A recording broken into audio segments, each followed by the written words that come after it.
Kepiye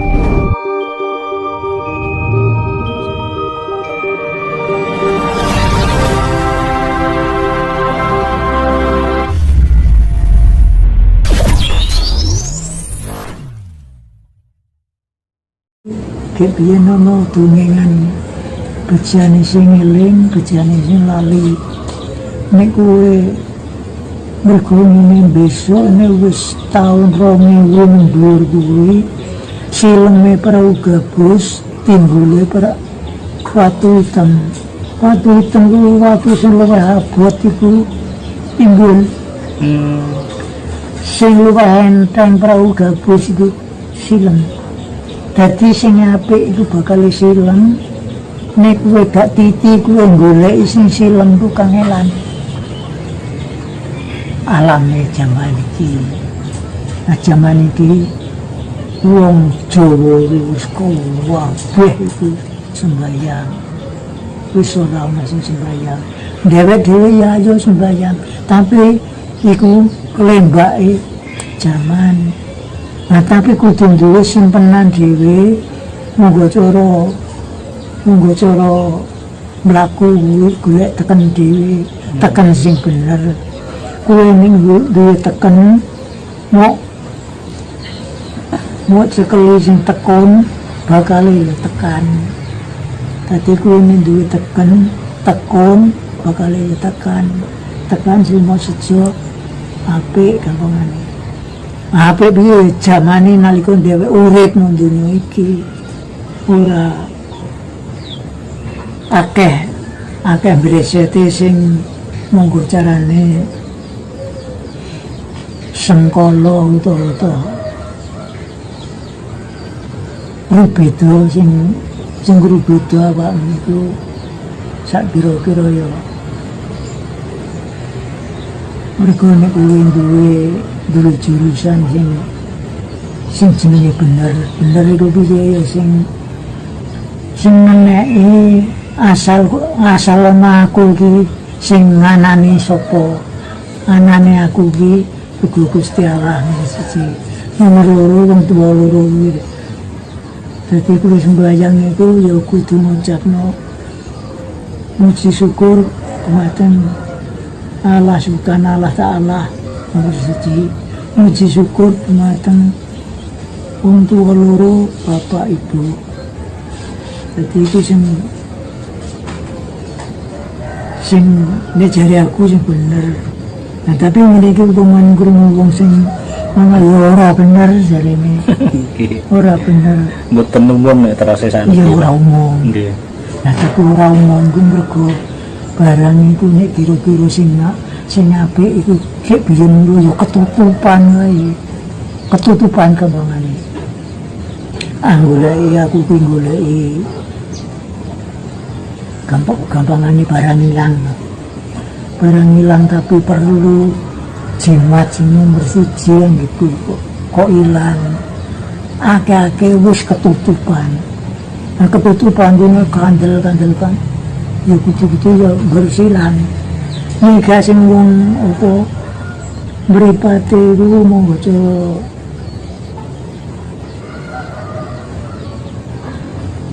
cara biyen iku diarani soco lidura utawa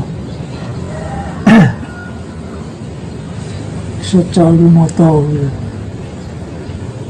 Jadi wong kan duwe pengawasan sing jareke kudu tete lan waspada jareke. Nah waspada itu akeh gudane utawa akeh monggo carane wong saiki mung iku kodhong iku sakeh sing garing wis akeh sing dadi klaras kuwi nutupi barang sing kira-kira digoleki wong kuwi.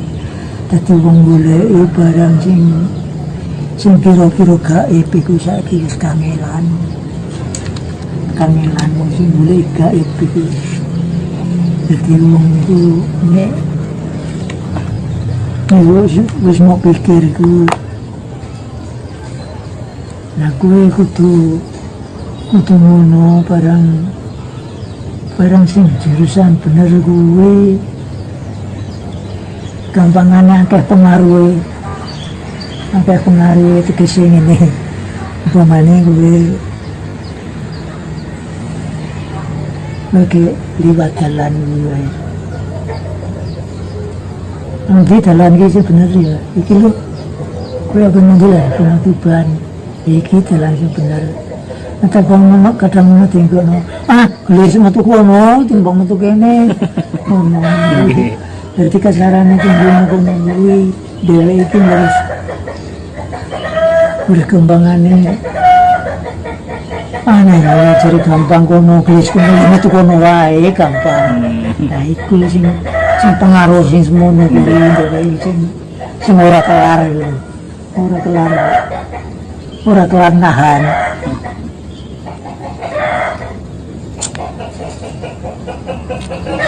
Tapi saniki ini kathah Mbah yang belajar Jawa malih ngeten niki. Niku sing Jawa asli wis kangelan ya iki. Mergo iku apa mono iki tak kandhane. Nek wis diomongi wong iku akeh sing berlibat. Apa jenenge wong ngomong saiki iku yo tupat-tupat iku ambek njere kae tembung manis iku. nggih. Lagi manis nih. Ya, kasih kepencut tenan ya. Nggih ngatan. Iya, iya kepencut tenan. Pencut barang manis.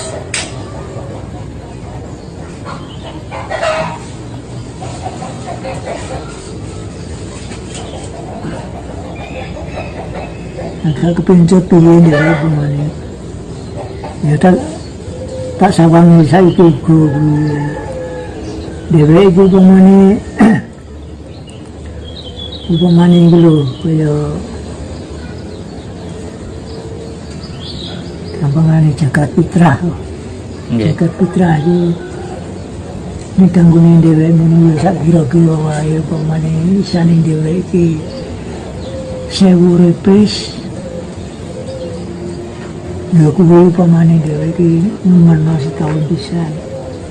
Nah wong ku kadang ngono ngene. Ana sing iku bisa dititik bisa wis mati kok. Bisa mati iku jagat kuwi akeh no. Masjid ku aku ki oleh panggonan apik.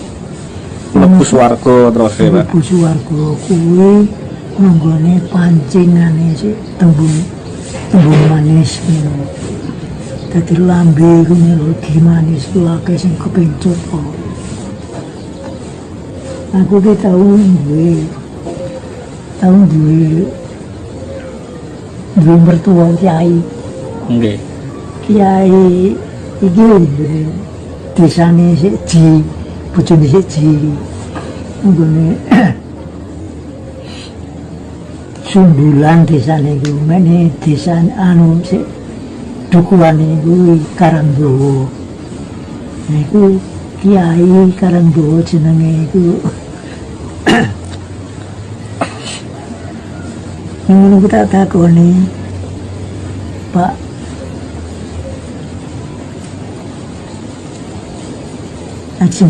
Ajeng ya besar niki. Pak ini kan ya ajeng kurban. Lapor kurban. Nah, terus ini dulu besar ini kurban. Yang kali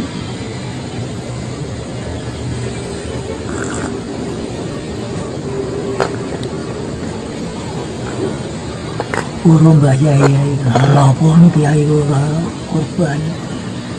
Nah ini bangkon yo, jadi murid-muridku kabeh itu tak kongkon. Malah kiai yo dukun begini. Tak kurban, piye kok kurban wong ngomong ngene lho. Kowe nek kurban ngene lho gampangane selamatan. Nek kowe selamatan yo njaluk selamat. Wong ana sing tak kon selamatan sapi. Ana sing tak kon selamat wedhus. Ini selamatan gue kan gue ambeng ya ambeng selamatan ambeng lah selamatan nutuk selamatan sego liwet, selamatan sego bukat. Nggih. Iku ambung. Ane sedang selamatan kowe ngecolong sapi sitok ya selamatan. Kowe ngecolong wedhus sitok ya selamatan. Iku jenenge selamatan. Nggih. Nah, kurban itu mboten ngoten niku terus senajan mboten gini sareane Nabi Muhammad itu mboten saged milih Inggriku apa maneh mboten saged kaji lho gampangane. Mboten saged kurban niku mung sami kali kaji. Kabeh kapadha ning padano. Kabeh iku mawa bondo, ning kowe ngecel bondo akhire ya dikei rezeki. Rego rezeki menasale iku kowe mancing rezeki iku ikir jago. Mau bandani mas ini, mau bandani tenaga semene, mau bandani winas semene. Aku bisa dibaleni mau kepriye nuntunge kuwi, ya iku rezekimu. Aku angel tak tompo gitu aku ki ngono. Kok ngono. Kok ora dikandakno nek kono iku ana ngene ana ngene. Tapi nek sing ditampa tiyang umum sakniki kan benjing terus ditambal tompakan Mbah Kurban niku. Iya. Ana sing ngene. Kue kurban kok sapi. Bisa wong ini ngliwati wong akeh. Nek sapi iku ngeceki wong akeh. Kue dikon kari bisa liwat. Lho. Iku mau karangane wong tok, karangane nganggone perasaan wong. Ya kok ana api liwat numpak sapi, ana liwat api numpak wedhus iku. Ya wis mati ngono karek roh iki. Roh iku sukma kuwi. Monggo cara mok sawan ngono karek katok angin. Katok angin dadi wis luka boko kuwi sing dijenengi